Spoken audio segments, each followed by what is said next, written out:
এবার নোয়াখালী যাওয়ার পর কোনো একটা জায়গায় ঘুরতে গিয়েছিলাম, সেই ব্লগ ভিডিওটি আপনাদের সাথে শেয়ার করছি। হ্যালো এভরিওয়ান, আসসালামু আলাইকুম, ওয়েলকাম টু বৃষ্টিস ব্লগ। সবাই কেমন আছেন? আশা করছি আল্লাহর রহমতে সবাই ভালো আছেন। আলহামদুলিল্লাহ, আমিও খুব ভালো আছি। তো প্রথমে শুরু করা যাক। আমরা হচ্ছে 6 জন মিলে বাইকে করে আমরা নোয়াখালীর একটা সুন্দর জায়গায় ঘুরতে যাব। সেটা হচ্ছে হঠাৎ করেই প্ল্যান করেছি, আর এই প্ল্যানটা করা হয়েছে দুপুরবেলা আর কি। সেটা হচ্ছে আমরা যাব নোয়াখালীর খুব সুন্দর একটা জায়গা মুসাফুর। আর এইখানে কে কে গিয়েছেন অবশ্যই জানাবেন। আমি এই প্রথম যাচ্ছি, এর আগে আমাদের পরিবারের ফ্যামিলির সবাই গিয়েছে, কিন্তু আমি যাইনি। আমার খুব শখ ছিল যে আমি যাব। তো মুসাফুর ওইখানে হচ্ছে নোয়াখালীর গুচ্ছ গ্রাম যেটা, সেইখানে আমরা ঘুরতে গিয়েছিলাম সাগর পাড়ে। আর জায়গাটা দেখতে এত এত সুন্দর বলার বাহিরে। আমি তো একদমই ভাবতে পারিনি যে এত সুন্দর একটা জায়গা হবে।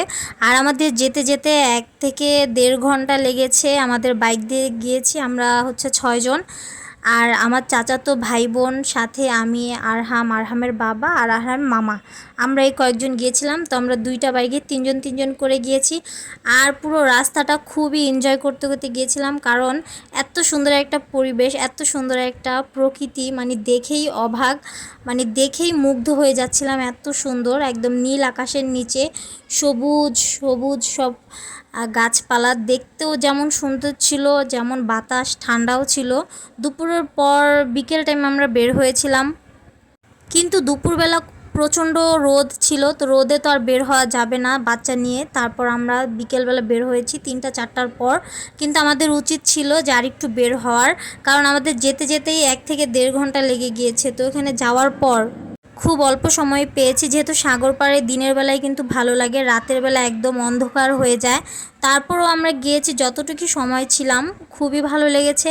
আর এই রাস্তাটা দিয়ে যখন যাচ্ছিলাম এত এত ভালো লাগছিল, কি বলবো, দেখতেই এত সুন্দর মাশাল্লাহ।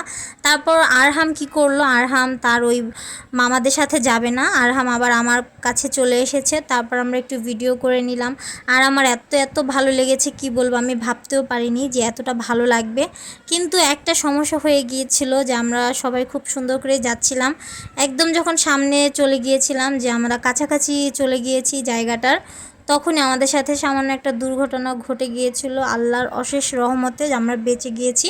আমাদের সামান্য একটু সমস্যা হয়েছিল, হালকা একটা নিজেদের ভুলের কারণেই হয়তো বা একটু অ্যাক্সিডেন্ট টাইপের হয়েছে, কিন্তু আল্লাহর রহমতে আমাদের কোনো কিছুই হয়নি।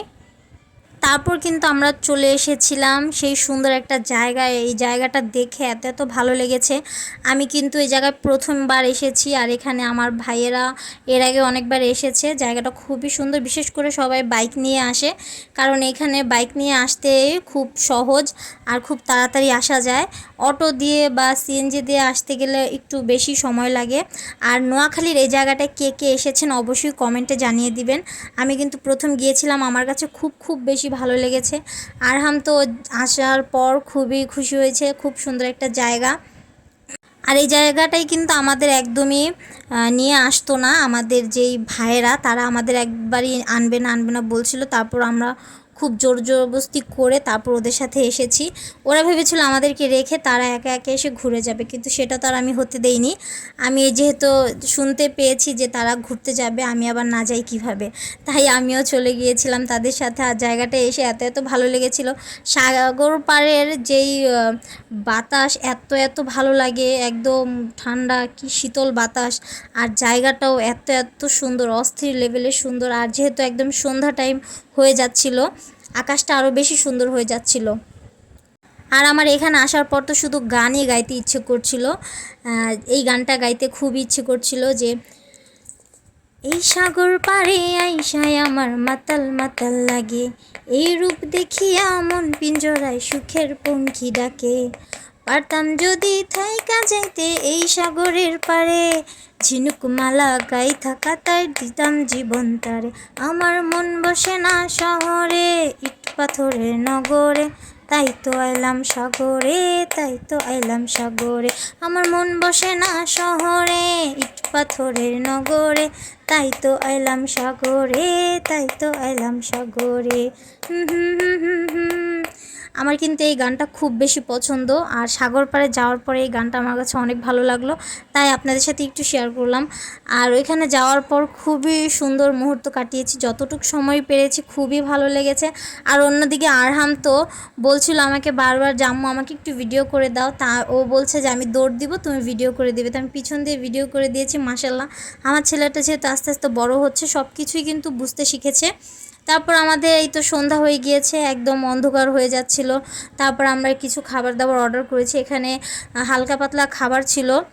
ভেবেছিলাম যে আমাদের নোয়াখালীর যেই বাজার, সেখানে যাওয়ার পর আমরা ভালো খাবার কিছু খাবো। তো এখানে আমরা মোটামুটি ফুচকা, চটপটি, তারপর হচ্ছে মুড়ি ভর্তা, চা, পেঁয়াজু এই সব কিছু খেয়েছি। আর খুবই সুন্দর জায়গা ছিল। আর বিশেষ করে এই সন্ধ্যাবেলার এই জায়গার যে দৃশ্যটা, এটা দেখে তো আমি পুরোই মুগ্ধ হয়ে গিয়েছিলাম। এত এত সুন্দর ছিল, মনে হচ্ছিল যে কেউ হয়তো বা রং তুলি দিয়ে এঁকেছে, আর এত সুন্দর লাগছিল দৃশ্যটা।